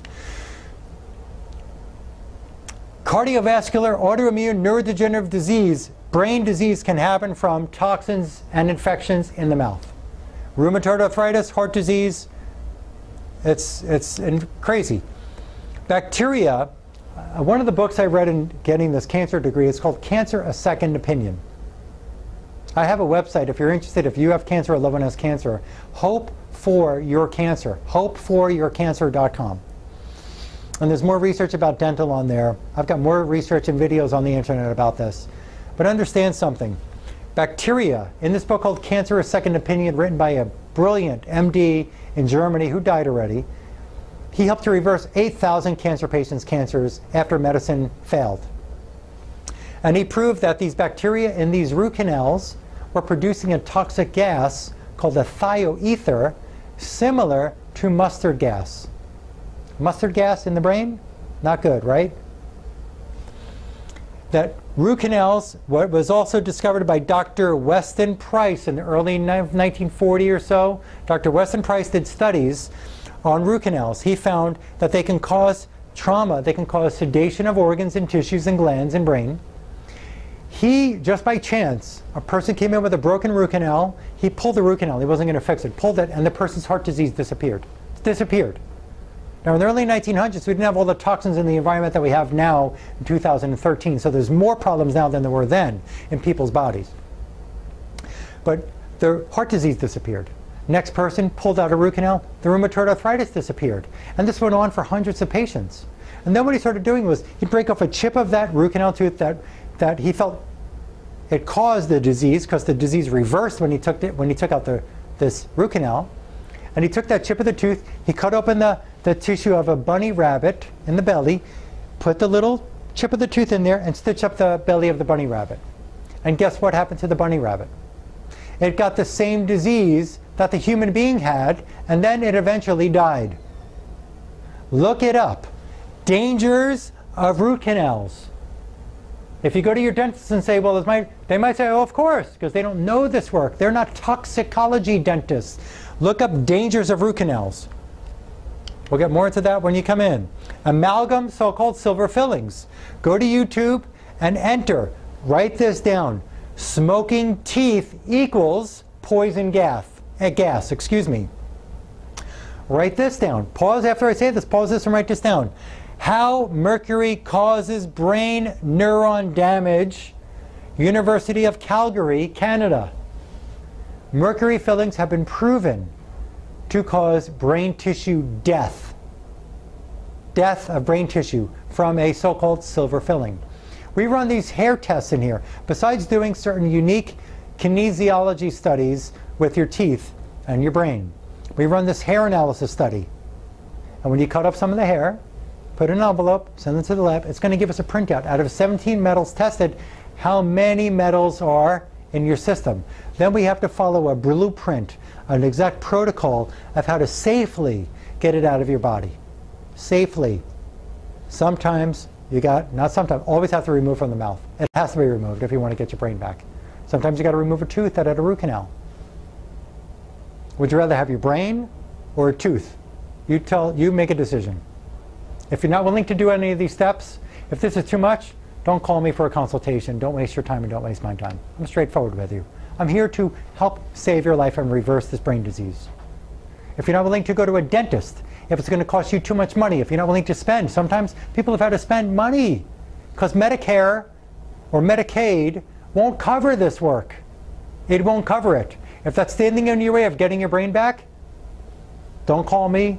Don't waste your time. Don't waste mine, because I can't save you. Dentists have to be trained in the right way. Your Medicare dentist doesn't know this work, can't do it the right way. It's not going to happen. Either you're going to go to the right dentist or you're not going to do this work. Okay?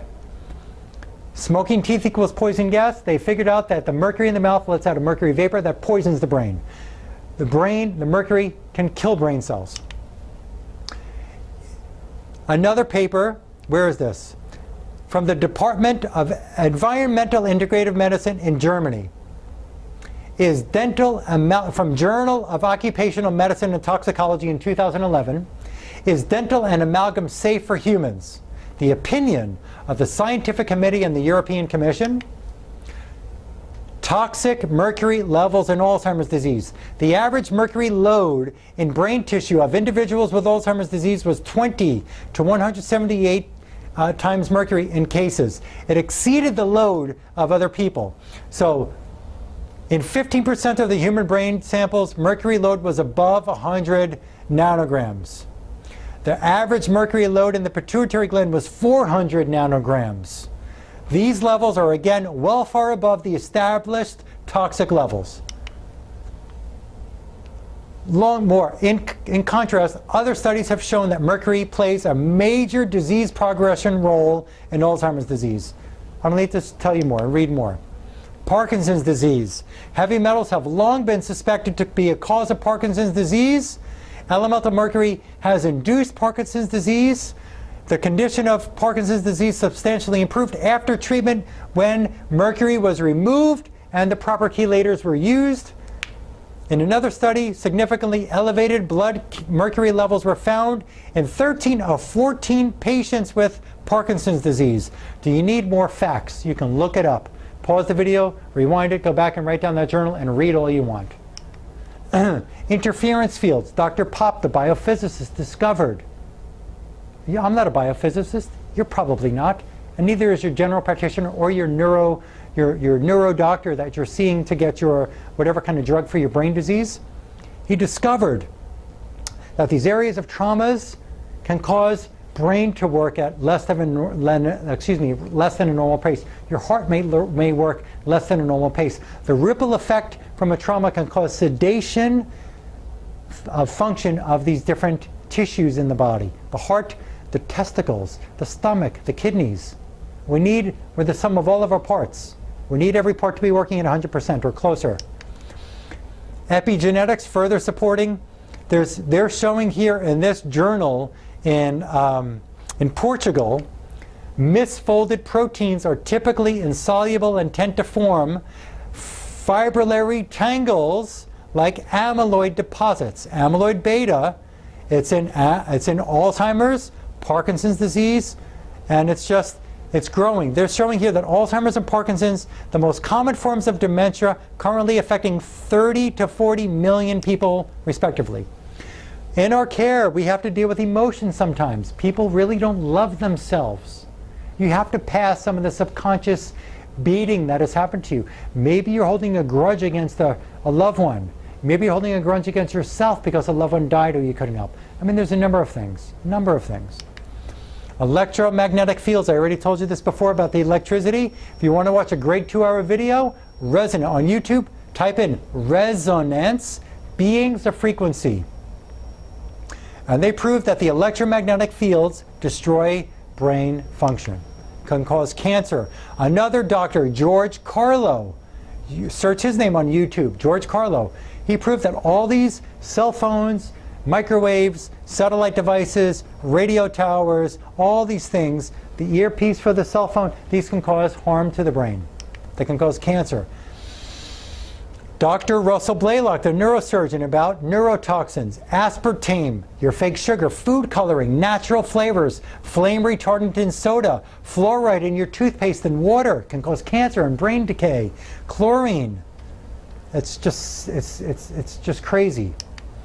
Excipients, I said fillers in your one-a-day vitamin, in your medications, in your vitamins you're getting from your favorite vitamin store. Magnesium stearate, natural flavors, titanium dioxide, other questionable food colorings, red dye, and so on. Toxins that are in makeup and food and water. There's pesticides. Dioxins, a carcinogen that can stay in your fat for 7 to 11 years. Maybe it came from the steak you just ate last week. There's pesticides sprayed on foods. It can affect the nerves. One of them is known as heptachlor. We have to find out if you have these pesticides in your body because they destroy the brain and your nerves. They can make your limbs weaker. Maybe you can't walk as strong as you used to because pesticides sprayed on your grapes and your foods and your lettuce. You've gone to eat in salad bars and there's sprays on those foods. Paraquat, an herbicide, affects the lungs, affects the kidneys. It can cause cancer. Camphichlor. I mean, listen, liver damage. There's hundreds of them. Okay, we're almost done here. We're towards the end of this video right now. Food sensitivities. There's a lab that has this Dr. Vojdani. If you go back and watch the beginning of the video, I said one of my mentors, I've learned so much of this research from, Dr. Vojdani. He's a well-known PhD in immunology. He's testified in front of the Senate of the United States. He's been able to find the causes of disease. He's discovered antibodies that affect the brain. The man is brilliant. The man is a researcher. The man is super nice and super intelligent. And he gave us over 1,900 articles from research departments from around the world that have been conducted by researchers, not funded by drug companies. So their research answers are not being swayed by any kind of money input. Food sensitivities. Gluten. We can run a food test and find out if gluten is damaging the brain and the organs and the intestines. Other foods like dairy and gluten-free foods. Gluten-free foods may cause damage too. These tests, they're not covered by by Medicare, Medicaid, HMOs. They don't cover it, even your secondary insurance. They may cost some money, $325 and $225 for those tests. There's a leaky gut test. I can get more into these words. Occludin, zonulin. There's big medical words here. Just know, back in the 20s and 30s and 40s and 50s and 60s and 70s, you never heard the word cholesterol. Now it's a household term. The only reason why you know it is because they're pushing drug sales. The only reason why you know it, the only reason is because you're pushing drug sales. They are pushing drug sales on you. Because if it really was stopping the strokes and the heart disease, why are the numbers worse now than ever before? They're worse. There's more heart disease and more stroke than ever. And if cholesterol and these cholesterol cures were the answer, which they're not, so there's research that proves that these proteins, occludin, zonulin, actomyosin, pause it, look it up, listen to it again. I know you never heard the words before. Don't get confused. Don't shut your brain off now because you never heard these words. I had to study this over and over and over and over to get this information. But what these can do, and we can find out, and what Dr. Vojdani proved in the laboratory, is that when these proteins that your body makes are destroying your gut membrane, they can destroy the brain membrane, the blood-brain barrier. Hippocrates said all disease begins in the gut. Well, let's go back here. Well, now it's been discovered in science, and this has been around for 20 years, but there's no drug to sell you, so you don't know about these words. This is a leaky gut. If you have a leaky gut membrane, and it's not from cancer, and it's not a celiac disease, or maybe it is, maybe it's a Crohn's, or maybe it's not, maybe it's ulcerative colitis, or maybe it's not, maybe you had a polyp, or maybe you didn't. A leaky gut, we can have infections and toxins that get through the gut membrane, and they can cause, let's show you here, they can cause a breakdown of these junctions. Right now the video may have dulled me down, dimmed my light on me a little bit because it's showing you this picture, so just disregard that. If the video looks a little darker right now, but you can hear me and you can see the slide, that's all you need to worry about. These threads that stitch together your intestines and your brain's blood-brain barrier can get destroyed by these proteins. And then toxins can get through the tissues, and they can cause your immune cells, I've been talking about these cytokines and these immune cells, to activate against your own membranes and cause breakdown of brain tissue. Are you seeing how this wraps up together? All this information, we need to look at what's going on in your body, caused by diet, caused by toxins, caused by dental, caused by interferences from traumas and stress, emotions, caused by lack of proper nutrients, caused by free radicals, caused by excitotoxins. We have to use natural methods to be able to help get your body and brain better. And it can be done if you're willing to do what it takes. Not 20% of what it takes to really restore 100%. Other tests that we can use, there are labs that we can use. Listen, what I've learned is Western medical science. There are blood tests that we can order and hormone tests. We can do those things. We don't need to use all of those, but we can. In the cancer world that I'm involved in, I had to learn Eastern science, Chinese medicine. There are different ways, without having to spend too much on laboratories, to be able to get into your body with different methods and find out what is driving the problem in your body. You can get all the labs you want. You can get some of the labs, so we can cut down. We can do what's necessary and not have to go overboard with laboratories and still get the quality of your life back. But there are labs if you want. There's fatty acid malabsorption labs. Maybe you're not absorbing these fatty acids to get up to the brain. There's stool tests looking for infections. There's breath tests looking for infections. There's saliva studies for hormones. Let me tell you this. A study was done back in UC San Diego in the late 80s, early 90s, I believe it was, where they took these dogs that they were going to put to sleep, to say it a nice way, 100 dogs. And they were looking using stool tests for parasites. And they were looking for a specific parasite called Giardia. You don't have to remember this name. Just they were looking for a specific kind of parasite, ABC parasite. It's known as Giardia, this one. They did 10 stool studies on these dogs, each 10 per dog. That means 1,000 stool studies were done, 1,000 of them. And guess what? Not one of these stool tests that is supposed to be the best thing on the planet to find parasitic infection, not one of those stool tests came back showing a parasitic infection of Giardia. It showed no infections, as a matter of fact. They put these dogs to sleep. They autopsied every one of those 100 dogs. And guess what they found inside their bodies? Guess. The Giardia parasite, the ABC, to make it easy for you to grasp this, they found the parasite in their tissues, and the parasite did not show up in the stool test. So, we can use labs. We have to use my other skills. We have to use these other unique skills to be able to find what's in your body. And find it, we will. Help you, we can. The brain. Getting back to studying for over 3 years and keep studying now and practice all the time under Dr. Ted Carrick. He's brilliant. He's a functional neurologist. The man has been around the world taking care of people, getting them out of comas, people with Parkinson's, people with traumas to the brain, people with balance disorders. The man is just amazing, and I've learned so much from him. As a matter of fact, this jacket I said before, this I got through the school, the Carrick Institute. There are parts of your brain that you need to be working at normal levels. Let me tell you this. If you don't take away the immune inflammation from the brain, you can't just exercise the brain. If you don't take away the infections from the brain and the body, you can't just take care of the brain. If you don't take away the free radicals, you can't fix the brain. If you don't take away the toxins, you can't fix the brain.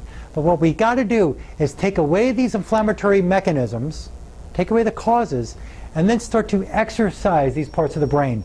The frontal lobe, the cerebellum, the brainstem, the parietal lobe, the temporal lobe. Sometimes people don't have, they're not told it's Alzheimer's. They don't find the tangles in the brain. They don't find deposits. They're not told it's dementia. They have a frontotemporal disorder, a frontotemporal disconnection, a functional disconnection syndrome. Well, it may not be Alzheimer's or dementia, but it became a frontotemporal problem. So these two lobes are not communicating. They're not reaching out and talking to each other.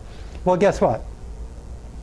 All of the other toxins and infections and biofilms and excrement and teeth and all of that is playing a role in that frontotemporal problem just as much as Alzheimer's, just as much as Parkinson's, just as much as dementia. All neurodegenerative brain disease all have disconnections in these areas where the brain needs to talk. They've lost communication. There's a functional disconnect. And they have different types of infections and toxins and problems that are driving this whole disconnect.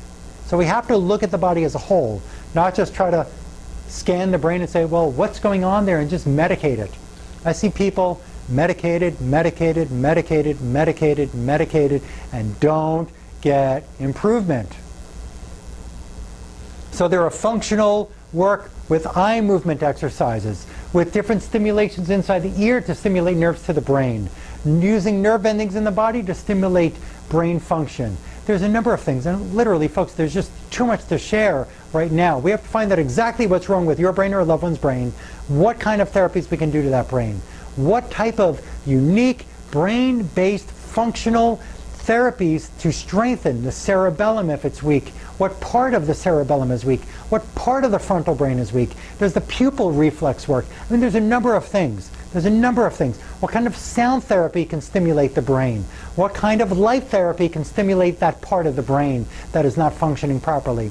There's a number of unique therapies that I've learned from this brilliant functional neurologist, Dr. Carrick, C-A-R-R-I-C-K, to be able to get the brain to work better. But again, the brain needs the free radical, the oxidative stress model, the lipid peroxidation model, the neurotoxic model, the infection organ, the infected brain, all of this, the deacetylation, the viral loads. I've given you all the proof here, all the proof that you need to see. Let's get out of that video now, out of that presentation. All of the material that you need to see. I just gave you every bit of research that there is available on this planet.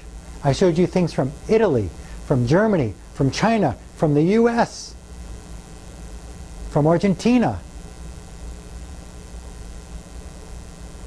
When you want the information, when you're ready to grasp and embrace the real information that's going to help you get your life back, I'm here to help you. There is work that needs to be done. This is not simple. There is work. You have to be involved. This is not just go for physical therapy and try to walk on a treadmill or ride a bicycle. This is not just try to do a crossword puzzle or do the word search. This is not just take your Cinnamate, take an anti-inflammatory Aleve or Advil, not take your L-Dopa, which is not helping. We need to figure out what's wrong with you. Just because you have a diagnosis like John, Joe, Mary, Sally, Peter, Apple, Paul, you get my point. There are millions of people with your diagnosis, but you are unique.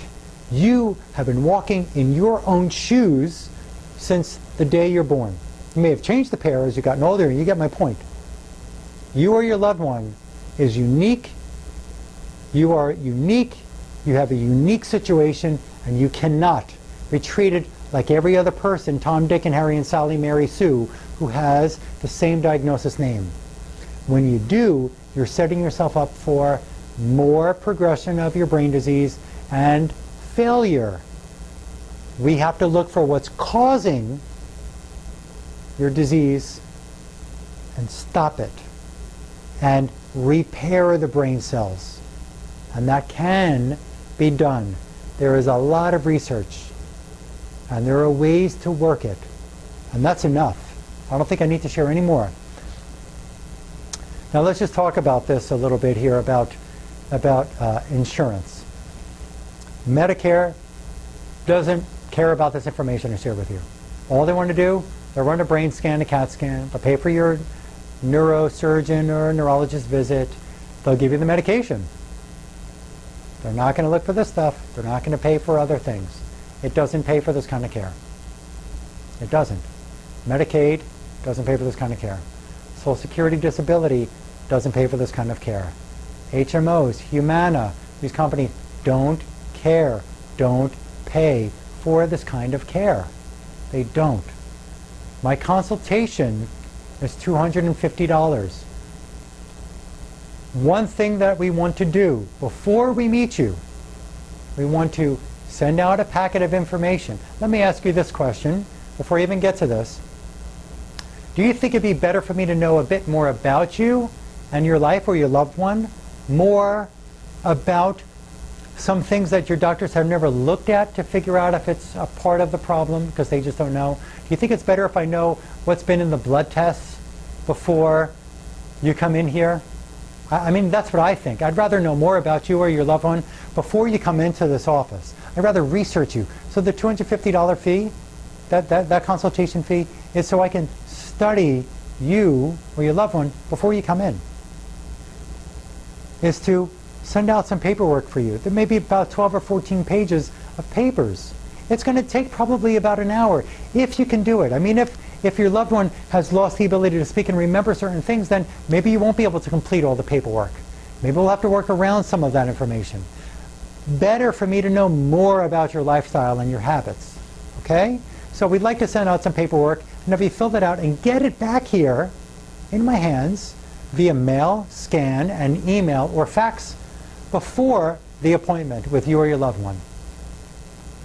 Any blood tests or MRI scans or reports, we want to read those too. We want to know what's been done so far, and of course, what hasn't been done, so that we know what we're starting out with. You are unique. Your loved one's unique with your condition. There are ways to get around these problems. There are ways to reverse the degenerative disease. The number of my office is 954-370-3100. We're located here in South Florida, Fort Lauderdale. Again, we see people from Canada, from parts of the US, from Europe, from South America have come here. When you want to come in, there are hotels that are close. The beach is 15 minutes from here. Maybe you could have just a nice day, you know, and come in here and get your workup. Commonly, we have to do about a 4 or 5 day assessment. It may take about 2.5 hours a day to do the assessment on you or your loved one. We've got to be able to treat everybody different. We've got to see what the body needs. But again, we're going to send you home with a blueprint of what you're going to need to do for yourself. If you live locally, you'll be here. You don't need to worry about this part of this conversation in this video. But we've got to get to what's your problem, what's right for you. And if you do live out of state, you may have to come back. It's just, unfortunately, you're going to have to do more. Fortunately, there are answers. Fortunately, there are answers. Fortunately, there's research. Once again, the number here is 954-370-3100. Call and speak with my lovely assistant. She is willing to help you. She's willing to help provide you ways to get here and help set up the appointment for you. She doesn't have the answers that I have. So if you're going to call up and speak to her on the phone and you want to ask her questions about how I'm going to take care of your loved one or you, how does she know? She's not a doctor. She's here to, giving you the weather report here. She's here to schedule you and get me the paperwork so I know what to do for you. So please don't call and ask her, how is he going to... I already gave you a couple of patient examples in the beginning of this video. You've got questions that you want to ask? Go watch that again. Watch the video again. Seriously, please watch this 2 or 3 times because it's probably humanly impossible that you caught all of that information on the first time around. Go back and watch where I said patient number 1 and patient number 2 to look at some of the protocols that I'm using. Okay? We can help you get your life back. We can help you do what needs to be done. I look forward to helping you. Thank you for ordering this DVD. Please watch it again, as I've said a few times here. I look forward to meeting you and helping you or your loved one in a totally different and unique way and get you well. Thank you for watching this video. Bye for now.